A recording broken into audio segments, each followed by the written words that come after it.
नमस्कार। शुरुआत करते हैं इस वक्त की बड़ी खबर के साथ। सीएम योगी ने प्रयागराज के बाघंबरी मठ जाकर महंत नरेंद्र गिरी को श्रद्धांजलि दी।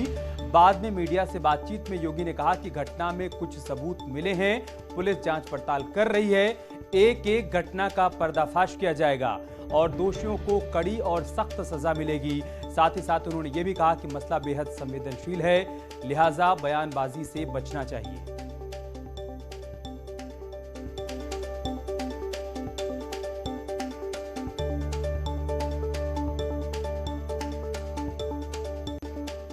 दुखद घटना से हम सब व्यथित हैं।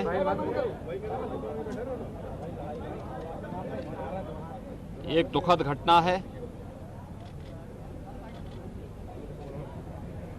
और इसीलिए अपने संत समाज की ओर से और प्रदेश सरकार की ओर से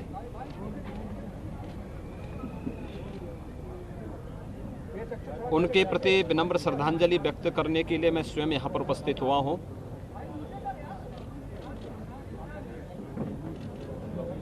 ये हमारे आध्यात्मिक और धार्मिक समाज की एक अपूर्णीय क्षति है। अखाड़ा परिषद और संत समाज की जो सेवा उन्होंने की है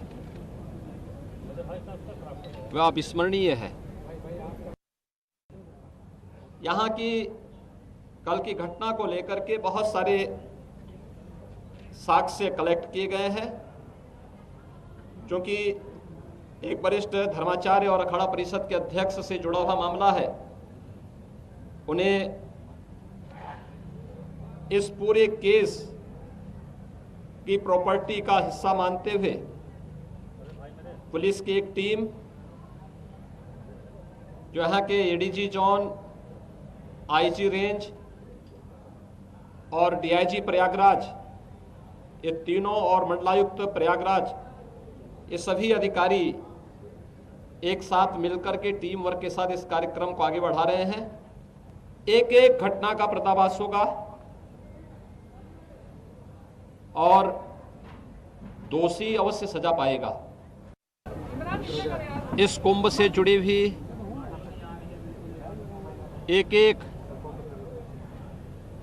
घटना को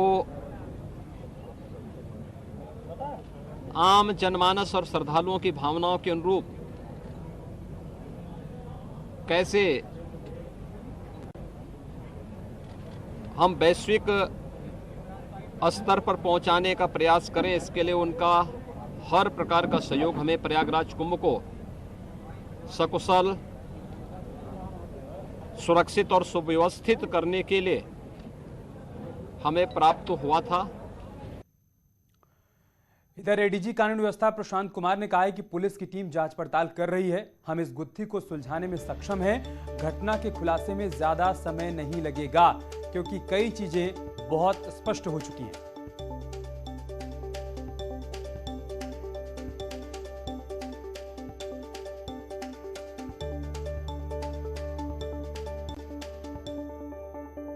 क्योंकि इसमें बड़े सारे नाम भी आ रहे हैं जी। उसमें जो सुसाइड नोट मिला था उसमें आनंद गिरी और अन्य 2 व्यक्तियों के विरुद्ध उन्होंने आरोप लगाए थे और उसी आधार पे ही इनको डिटेन किया गया था। और अन्य जो चीज़ें हैं वो जो सुसाइड नोट में हैं उस पे गहन विवेचक कर रहे हैं और आगे की कार्रवाई तभी होगी जब विवेचक किसी निष्कर्ष पे पहुँचेंगे। जनहित में अगर राज्य सरकार इस संबंध में कोई निर्णय लेती है तो राज्य सरकार का निर्णय सर्वोपरि है, लेकिन जहाँ तक उत्तर प्रदेश पुलिस का सवाल है, हम पूरी तरीके से इस गुत्थी को सुलझाने में सक्षम हैं। इधर प्रयागराज पहुंचे उप मुख्यमंत्री केशव प्रसाद मौर्य ने कहा है कि पुलिस जल्द ही नरेंद्र गिरी की संदिग्ध मौत मामले का खुलासा कर देगी। जरूरत होगी तो सरकार सीबीआई जांच के लिए भी तैयार है। जांच का हर पक्ष ध्यान में रखते हुए हर जरूरी निर्णय जो भी होगा सरकार करेगी। और किसी भी जो भी कारण है पूज्य महाराज जी के धराधाम को छोड़कर जाने के उनको बख्शे नहीं। साजिश नहीं होती तो महाराज जी फांसी नहीं लगाते, और यह हमारे लिए बहुत दुखदायी है, बहुत पीड़ाजनक है।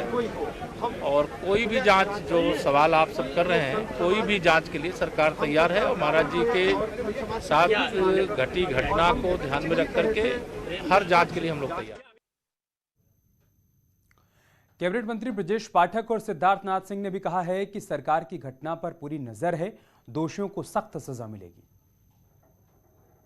पूरी घटना पर सीधी नज़र सरकार बनाए हुए है, उच्च स्तरीय जांच चल रही है, और इस घटना के पीछे जो भी षड्यंत्रकारी होंगे हम उनको बेनकाब करेंगे और कड़ी से कड़ी सजा देने जा रहे हैं। 11 तारीख को जब माननीय उच्च न्यायालय में कार्यक्रम था तो हमने यही भोजन उनके साथ किया था।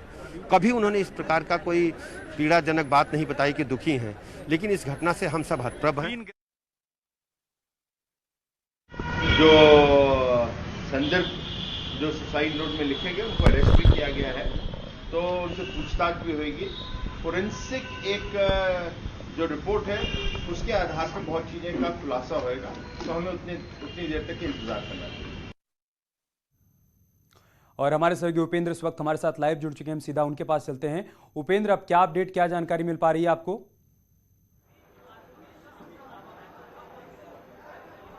देखिए, इस वक्त की बड़ी अपडेट यह है कि इस पूरे मामले में जिसमें एफआईआर दर्ज हुई है उसमें विवेचक जो है वो नियुक्त हो गया है। वो इस वक्त की बड़ी खबर है। विवेचक इस पूरे केस में थाने से नियुक्त हो गया है, जो इस पूरे मामले की जांच करेगा। मुख्यमंत्री के यहां से जाने के बाद विवेचक नियुक्त हो गया है, तो अब पूरी मामले की विवेचना शुरू होगी। फिलहाल अब सबकी निगाह जो है वो इस बात पर है कि जो पीएम जब होता है, जब भी उसके बाद वो पीएम रिपोर्ट क्या आएगी, उसके बाद क्या जो पुलिस की थ्योरी है वो पीएम रिपोर्ट से मैच करेगी, क्या पुलिस के जो साक्ष्य है वो इतने मजबूत होंगे कि आरोपियों को जो है आरोपियों पर दोष सिद्ध हो जाए। ये तमाम सारी बातें हैं, लेकिन जो मुख्यमंत्री योगी आदित्यनाथ से अफसरों ने जो इनपुट दिया है अब तक की कार्रवाई का, वो ये है कि गिरफ्तारियों का इनपुट दिया है। इसके साथ ही साथ जो सुसाइड लेटर मिला है उसके बारे में जो खास 5 बड़ी बातें हैं सुसाइड लेटर की वो बताई है, और जिस तरीके से जो बातें आ रही थी कि कौन लोग मिल गया था, किस तरीके के दबाव में थे, वीडियो की जो बात है वो भी तमाम सारी बातें भी बताई गई हैं। तो फिलहाल तस्वीरें दिखाना चाहूंगा, ये मुख्य गेट की है, जहां देखिए कि जो उनके फॉलोअर्स थे, जो उनके शिष्य हैं, वो गेट पर भीड़ जमाए हुए हैं, लेकिन भीड़ को पूरी तरीके से अंदर इसलिए नहीं आने दिया जा रहा है क्योंकि यहां पर एकदम से भीड़ हो जाने से अवस्था हो जाएगी। लेकिन जो समर्थक है वो बेहद मायूस है, दुखी है, फॉलोअर्स उनके, और वो पूरा जो बागंबरी मठ पीठ है, ये आप देखिए कि पूरी तरीके से शिष्यों से बाहर गेट पर शिष्य है तो अंदर पुलिस की छावनी बन गया है इसमें पीठ, और सबकी निगाह अब इस ओर है कि क्या इस पूरे मामले में जो गुत्थी है, जो मिस्ट्री है वो सुलझेगी। और एक तस्वीर मैं अपने दर्शकों को दिखाऊंगा कि ये जो हट है जिस पर खुद महंत नरेंद्र गिरी बैठा करते थे, धर्म पर चर्चा होती थी, अभी वहां पर पुलिस और प्रशासन के बड़े प्रशासनिक अफसर बैठे हैं। संतों से जो यहाँ पर आए थे, संतों से भी मेरी बात हुई है, तो संतों का कहना है कि मुख्यमंत्री ने आश्वासन दिया है इस पर जो भी जरूरी होगा वो करेंगे, इस पर जो भी जरूरी जांच होगी वो ये करेंगे। तो फिलहाल संत अभी आश्वस्त है, लेकिन जिस तरीके से मांग हो रही है, हमारी बात खुद डिप्टी सीएम केशव मौर्य से हुई थी तो उन्होंने कहा था कि अगर जरूरी लगता है तो सीबीआई जांच की भी सिफारिश करेंगे। लेकिन जिस तरीके से हर कोई इस पर साजिश की तरफ इशारा कर रहा है, चाहे वो वीडियो के जरिए हो, चाहे वो दूसरे जो सुसाइड लेटर की बात हो, जैसे कि अखिल भारतीय संत समिति के जो महामंत्री हैं उन्होंने ये सवाल उठाया है कि जब खुद नरेंद्र गिरी हस्ताक्षर मुश्किल से कर पाते थे तो ये 8 पन्नों का उन्होंने लेटर कैसे लिखा। तो ये तमाम लेकिन उनका एक शिष्य है निर्भय, उनका एक शिष्य है निर्भय, वो कह रहा है कि नहीं वो लिख सकते थे, अपना हस्ताक्षर कर सकते थे। ये सभी जांच के पहलू हैं, लेकिन उपेंद्र हर कोई ये जानना चाहता है कि जो भी इस घटना का सच है, जो भी साक्ष्य है वो सामने आए, और सीएम की तरफ से बात कही गई है कि जो भी सच्चाई होगी सबके सामने होगी, जो दोषी होंगे उनको कड़ी सजा दी जाएगी। अब 2 बड़ी बातें आप बताइए कि पोस्टमार्टम को लेकर क्या जानकारी है, कब तक होगा वो, और अंतिम दर्शन के लिए पार्थिव शरीर को कब रखा जाएगा, जबकि जनता दर्शन कर पाएगी, उनके तमाम श्रद्धालु जो उनके तमाम चाहने वाले हैं वो उनका दर्शन कर पाएंगे। देखिए बिल्कुल गेट पर भीड़ जमी है, तो बताया जा रहा है कि कुछ देर बाद शायद आम श्रद्धालुओं के लिए खोल दिया जाए, क्योंकि तैयारी जिस तरीके से पुलिस कर रही है उससे ये साफ नजर आ रहा है। दूसरी बात, पोस्टमार्टम रिपोर्ट को लेकर कहा जा रहा है या तो ये देर शाम 6 बजे के बाद हो सकता है या कल पोस्टमार्टम हो सकता है। हालांकि इस पर पुलिस की ओर से अभी कोई भी जो है औपचारिक बयान नहीं आ रहा है, लेकिन जिस तरीके से हमारी बात हो रही है उससे यही माना जा रहा है कि शायद पोस्टमार्टम कल हो या फिर देर शाम को हो सकता है। लेकिन जो तैयारियां हैं वो पूरी मुकम्मल कर ली गई है, तो ऐसे में अगर पुलिस को ऐन मौके पर भी कोई डिसीजन लेना पड़ता है पोस्टमार्टम के जुड़ा हुआ तो वो ले सकता है, क्योंकि ये जो आपको मैं टेंट दिखा रहा हूं ये पूरा रास्ता इसीलिए खाली रखा गया है, इसीलिए समर्थकों तो हमारे सहयोगी उपेंद्र वहाँ की तस्वीरें दिखा रहे थे। तमाम उनके फॉलोअर्स इस वक्त गेट पर जमा हैं, वो उनके अंतिम दर्शन करना चाहते हैं और इन सब के बीच तमाम कड़ियों को भी जोड़ा जा रहा है। पुलिस की कोशिश है और ADG law and order Prashant Kumar का कहना भी है कि हमारे पास वो तमाम सबूत हैं या फिर यूं कहें कि हमारे पास हमारी जो जांच आगे बढ़ रही, सही दिशा में आगे बढ़ रही है, हम सक्षम हैं, बहुत जल्द हम पूरे मामले का खुलासा कर देंगे। और इन सब के बीच डिप्टी सीएम केशव प्रसाद मौर्य ने यह भी कहा है कि अगर ज़रूरत पड़ती है तो इस पूरे मामले की सीबीआई जांच भी करवाई जाएगी। इस बीच बड़ा अपडेट, बड़ी जानकारी ये सामने आई है कि 6 और लोगों को हिरासत में लिया गया है। पुलिस उनसे भी पूछताछ कर रही है। इसके अलावा मोबाइल में एक वीडियो मिला है जिसमें प्रॉपर्टी के विवाद का भी जिक्र है, उसकी भी जांच पड़ताल की जा रही है। साथ ही साथ सुसाइड नोट को लेकर भी पुलिस जांच पड़ताल कर रही है। कहा जा रहा है कि फॉरेंसिक एक्सपर्ट्स की भी इसमें मदद ली जाएगी, क्योंकि 2 बातें सामने आ रही हैं। एक तरफ ये कहा जा रहा है कि जब आचार्य नरेंद्र गिरी लिख नहीं सकते थे तो फिर वो 12 पेज का 6 पन्नों का सुसाइड नोट कैसे लिख सकते हैं, और दूसरी तरफ उनके शिष्य का ये भी कहना है कि नहीं, वो लिख पढ़ सकते थे, वो हस्ताक्षर भी किया करते थे। तो कुल मिलाकर पूरा मसला फिलहाल उलझता जा रहा है, गुत्थी उलझती जा रही है और इस सब के बीच पुलिस का कहना है कि हम खुलासे के बहुत करीब हैं, हम बहुत जल्द पूरी घटना का खुलासा कर देंगे।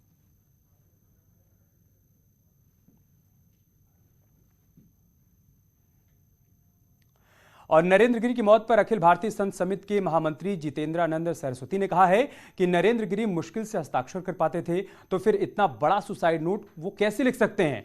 वहीं मौनी महाराज ने कहा है कि नरेंद्र गिरी की मौत के पीछे बड़ी साजिश है और सरकार को इसकी गहराई से जांच करानी चाहिए।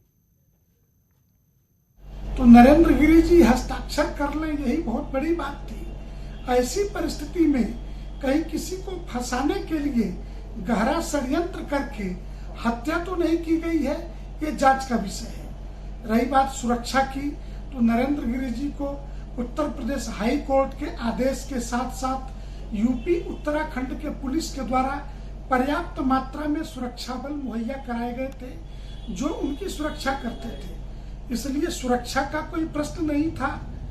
आत्महत्या वह व्यक्ति कर नहीं सकता था, लिहाजा ये एक गहरा षड्यंत्र है। वो इतने कायर नहीं थे कि वो आत्महत्या करते। अगर उनके साथ ये घटना हुई है तो इसमें याद कोई बहुत बड़ी गहरी साजिश है अथवा उनकी हत्या की गई है, क्योंकि इस तरीके की घटना पूरे संत समाज को हिला के रख दिया है। जब देश का मुखिया आत्महत्या करेगा तो समाज बचेगा कैसे। संत समाज के साथ ये जो बहुत बड़ी हादसा हुआ, इसमें केंद्र सरकार को, माननीय प्रधानमंत्री जी को, गृह मंत्री जी को और मुख्यमंत्री जी को अपनी सारी ताकत लगा के इसकी गहराई में जाना चाहिए। नरेंद्र गिरी की संदिग्ध मौत मामले में गिरफ्तार आनंद गिरी ने अपनी सफाई में कहा है कि वो बेकसूर है और उनको साजिश के तहत फंसाया जा रहा है। अगर उनके मन में कोई संदेह ऐसा होता तो वो सरकार से शिकायत करके मुझे जेल भिजवा सकते थे, मेरे खिलाफ कार्रवाई कर सकते थे। ये सीधा प्रकरण हत्या का है। मेरे गुरुजी को मारा गया है, उनको प्रताड़ित किया गया था, उनको कहीं न कहीं से बड़े दबाव के साथ उनके साथ षड्यंत्र हुआ है और उसी षड्यंत्र में बची हुई मठ की संपदा को खुर्द-बुर्द करने के लिए और जो काले नकाबपोश लोग जिन्होंने इस मठ की संपदा को खुर्द-बुर्द करके अपनी तिजोरियां भरी है, वो लोग बच जाए, इसलिए उन्होंने मेरा नाम इसमें डाल दिया, ताकि क्योंकि मैं ही एक व्यक्ति हूं जो पूरी हिस्ट्री को जानता हूं। तो आनंद गिरी खुद को बेकसूर बता रहे हैं और साथ ही साथ कह रहे हैं कि उनकी हत्या हुई है, गहरी साजिश है, इसकी जांच होनी चाहिए और तथ्य सामने आने चाहिए। एक छोटा सा ब्रेक लेंगे, बहुत जल्द होगी वापसी।